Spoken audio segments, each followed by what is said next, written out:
Hello and welcome to Salahuddin. Welcome to the office of the President of the Kurdistan region of Iraq for this exclusive interview. President Mesûd Barzani, thank you very much for hosting us today here in your office. You spend a lot of time on the front lines in recent weeks because of the war going on against the organization of the Islamic State known as Daesh. This became a much more vivid issue in June when the group took over control of Mosul, and it became even more dramatic when in early August they headed to Kurdistan. The offensive was held off by the Kurdish troops as well as support from the Western countries. I would like to ask you an update on the military situation. I know there was a recent attack. Can you tell us what the military situation is in this war against Daesh? On the daily basis, there is this fighting going on against ISIS and against this terrorists. But when ISIS, these terrorist groups, they managed to control Mosul and to head to the south. But also after that, they attacked Kurdistan. At the beginning days of their attack on Kurdistan, it's true that they managed to control some of the areas. But later, Peshmergas started there to implement a strategy that was twofold strategy. The first fold was to stop ISIS and then to start the offensive and to drive them out from the areas that they control. So far, yes, Peshmerga has achieved a lot of achievements and a lot of successful achievements against ISIS. Peshmergas are expanding and they are controlling back the areas that ISIS controlled. And today that I'm talking with you right now, the fighting is going on the west side of Tigris. Right, there is apparently an attack in the Rabia area. Do you feel that Daesh is losing the war and trying to attack by surprise, or do you think they still can win that war? No, the war has not finished, and ISIS is not in a stage to say that they have lost complete capability of attack. So this war is going on, and ISIS still is capable of attack, but it's true that they have been weakened, but still they have not lost their capabilities of attack. You've fought many wars in your career. You fought against Saddam Hussein. Would you say Daesh is maybe worse than all of the threats Kurdistan has faced? It's a new war, and it's a new tactic of the war, and also it's an ideological war. And these barbaric, horrific terrorists, they don't spare anything. They just attack everything. So this terrorist organization, yes, it's the most brutal and the barbaric organization and the fightings that we have ever fought, even if you compare it with the series of the Iraqi regime that we fought. I want to get to the issue of the Western support you got. You obviously had decisive US military airstrikes. You also received weapons from other Western countries. There was a visit here, historic visit by the French President François Hollande. What more do you expect from the West? Do you want more heavy weapons? Do you want more humanitarian aid? What more do you expect? Definitely, the visits of the President of France, His Excellency François Hollande, has been a historical visit to Kurdistan, and we thank him for that visit. And also, I would like to thank France and all the other members of the alliance and the coalitions for all the support that they have provided. But here I would like to say that all the support that we have received so far is not up to the level that is needed for us, for example, the heavy weapon system that we need, especially like in terms of the numbers and the qualities of the weapons that we need for this war. For example, the APCs, the armored personnel carriers, the AMRAPs, the helicopters, the artilleries that we need for a decisive war against them, we have not received these types of the weapons, and still is not in that level that we are expecting. Why haven't you received them? Do you think the West is reluctant to give you too many weapons? Also, we have asked the same question, and it's a question for us that we are also seeking to answer. Our question is very clear, and we have not received a clear answer. Is there a ceiling for the weapon system that we should receive in terms of the quality and the quantity? So the answer is not very clear to us. So you're disappointed in that regard? We are not disappointed, but we are waiting for the promises that have been given to us to be implemented. I want to get to the situation in Kobane, this martyr city on the border between Syria and Turkey. There's been a lot of criticism against Turkey for not doing any more to save the people from the city who were under the assault of Daesh. Do you think the situation now is stabilized, and do you think Kobane will eventually be able to reject Daesh? The brave resistance that the fighters in Kobane they have made also to stand against the ISIS, and also with the support of the Peshmergas. As you know, that the Peshmerga units they have been deployed into Kobane, and it has been a big support from the moral perspective and also from the practical perspective. Turkey has allowed up to 200,000 refugees from Kobane to cross to Turkey, but militarily Turkey has not intervened, and I don't know what is the reason. So for seeking the answer to that question, it will be better to be asked to the Turks to be asked. Are you planning to send more Peshmergas and more weapons to Kobane? If there will be a demand and if there will be ways, whatever we can, we will do it for Kobane. But you don't have the agreement from the Turkish authorities to do so for now?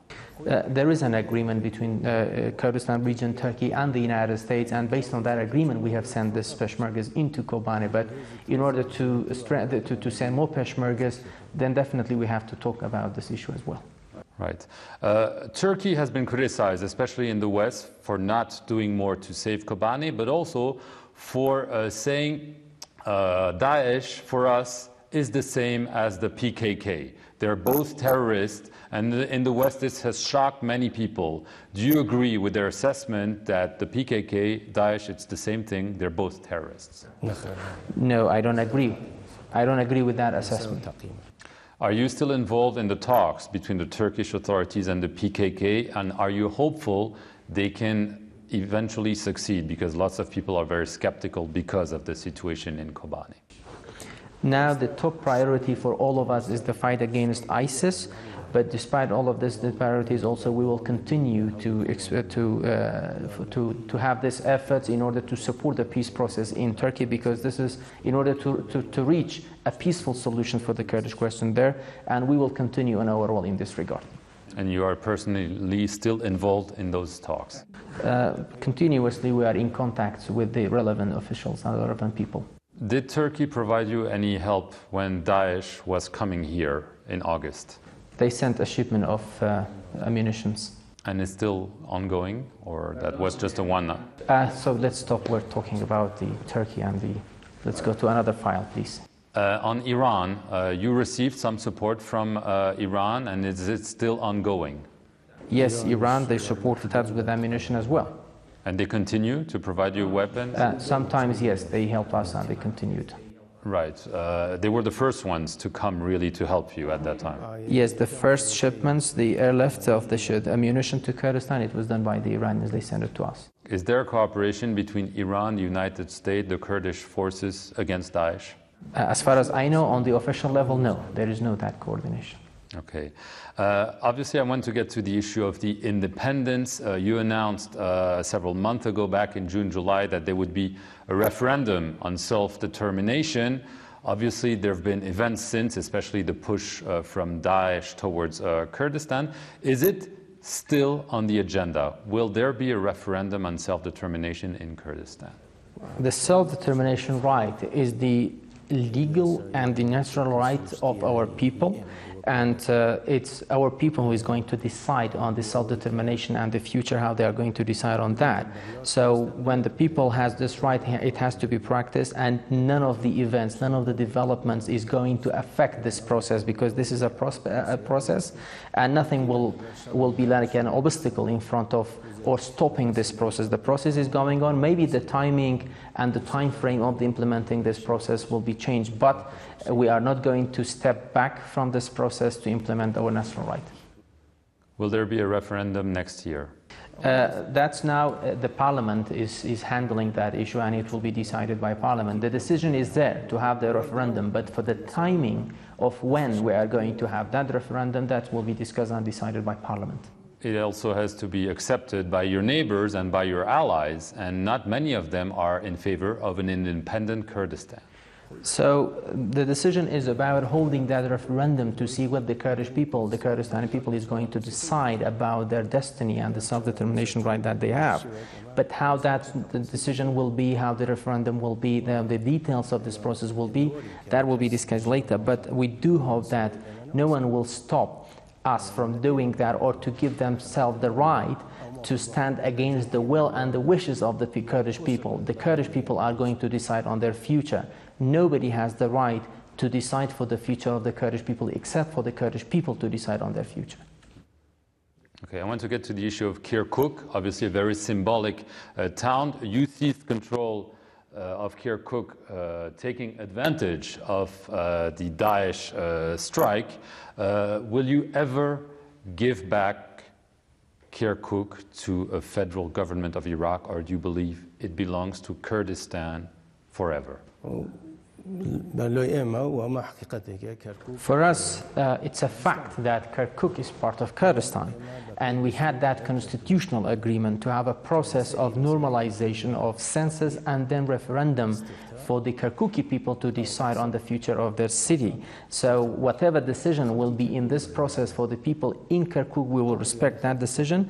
But in any cases that we have always said, it's a fact that Kirkuk is part of Kurdistan, and we will not step back from this. But again, for the how to administrate the situation in Kirkuk, there must be a special arrangement for the administration of Kirkuk and the components of Kirkuk to be fully and fairly represented in the administration in Kirkuk. Mr. President, behind you there's a flag of Kurdistan, there's a flag of Iraq, but with all that happened, do you still feel that you belong to Iraq? As you know, that Kurdistan region is part of Iraq according to the constitution that we voted yes for that constitution that it was voted for. But there is a reality, and that there is a fact that Iraq composed of two nations, Arabs and the Kurds, and we must be partners. I don't want to give any other definition for the other sort of being how to be part of this Iraq. But do you agree that all the attempts to create a unified Iraq over the past decades have now failed? Do you think there is any way to hold Iraq together, or Iraq is a thing of the past now? It will depend on what kind of the path of governance is going to be taken by the governors there, because if they are going to repeat what happened in the past, yes, is Iraq heading toward the dismembership, let's say, or the fragmentation. But if they continue on committing to the constitution, yes, maybe there is a chance for Iraq to survive. So speaking of this, I understand there is a deadline, a very soon deadline, December 8th, with the new government to try to solve all the outstanding issues between the federal government and the Kurdistan region. Obviously, there are issues about the Peshmergas, the issue of Kirkuk that we talked about, but there is obviously also the issue of oil that's been an area of dispute. You opened a pipeline through Turkey 1 year ago. The government decided to cut the budget part that is supposed to go to the region back in February, creating a lot of economic problems here. Do you think that there is a chance to reach an agreement on all those issues by December 8th? Now, some of the problems, there is a process started to solve some of this problem, and we have shown flexibility in finding solution for these issues that we have, and also we want these issues to be solved. That is our intention, to solve the issues. But if there are no solutions for the issues that we have, then we cannot wait forever for an unknown future. Then we are going to decide whatever necessary decision is needed. So are you, if this doesn't happen by December 8th, are you willing to continue to talk, or is this a firm deadline saying, if we are not resolving this issue by that time, it's over? That's collective decisions of political parties in Kurdistan, the parliament. I cannot anticipate what a unanimous decision is going to be. Just to be precise, on the oil issue, What do you want exactly? Do you want that Kurdistan will have the authority to explore, to produce and to export oil, and that the federal government doesn't have any say on those activities? Or are you willing to share the authority on oil in Kurdistan? The Iraqi constitution stipulates that the oil and gas belongs to all Iraqis, and also the revenues belong to all Iraqis. We don't have any differences on that. And now there is a new opportunity. There is a new Ministry of Oil. He's a patriot. He is a good friend of us, and he was here last Thursday. And they reached a sort of agreement with KRG so far, and we do hope that through those agreements we will be able to solve this issue. Do you trust more the new Prime Minister than Nouri al-Maliki? I don't like to talk about this personal issues to be talked here. So. Right. Last question. Do you dream one day of being the president of all the Kurds? And do you think this dream is maybe closer to realizing itself today than it ever was? No. I have never dreamed to be the president, and I never expected and I didn't want it to be the president of the Kurds, but I have never also doubted that this day will come that the Kurds will be independent, and whatever necessary sacrifices needed, I will do it to make Kurdistan independent.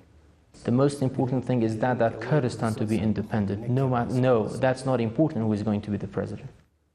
Okay, are you going back now to the front line, to Rabia, to monitor the wars? I've been visiting all the battlefields and the fronts, but now after this I'm going to monitor some of the developments that we have. And you're hopeful that you eventually will win? Yeah, we believe in success. Okay, thank you very much, President Barzani, for hosting us. Thank you very much. Thank you very much. Thank you.